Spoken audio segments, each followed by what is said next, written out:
So mungada uzivisa mhuri yeZimbabwe unziwo munonziwo sekuru wani? Nonzi vatimuri. Vatimuri? Alright. Manengo yakareba sei muri panapa pabhora muchi? Pane makore. Alright. Angasvike mangani? Kana 20 anodarika. Anodarika 20. Kuroti kana kuri kusona masondera vanhu vakawanda pana. Aiwa, zvinotendwa. Zvinova chinhu chakanaka, chinhu chatinotendawo nesuwo kuti service yenyu dzimwe dzenguva panogona kushayikwa anouya achikutendai kuti mabetsera community. Asi nhasi tatirega tiuye kuzongokutendaiwo 20 years dzeservice. Chinova chinhu chakanaka nekuti vakawanda vaigona kutofamba vakashama. Asi mimi makavati aiwa mungafambe makadi?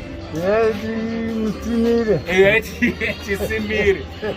Nobva kanaka. So ndine kachipowo kandauya nako kandoda kuti ndikusiyire iwo nhasi pabasa renyu ramuri kuita.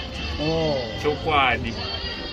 Tichivimba kuti muchakagamuchira kadiki zvakona asi muchakagamuchirawo.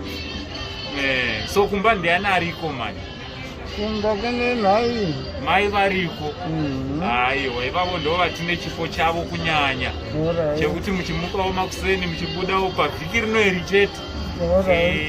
Mai vambowana chekunge vachitangirawo kuti vhiki rino iri service yamachiita pano pabhora tiri kugamitendwawo nekachipo aka.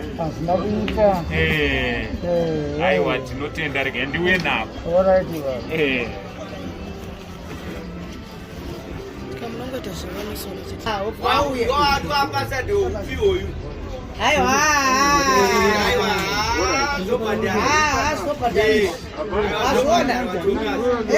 Sekererai pamwe muri kubuda paZBC mirai sekuru anopisa. Sekererai. Hey.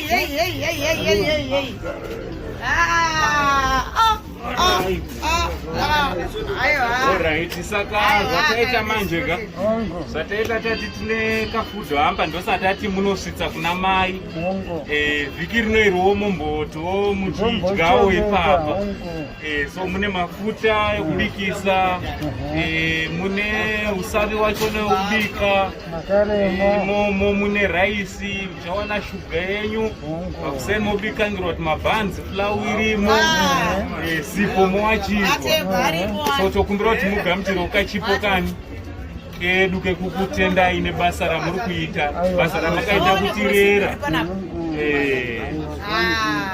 Aiwa, tinotenda.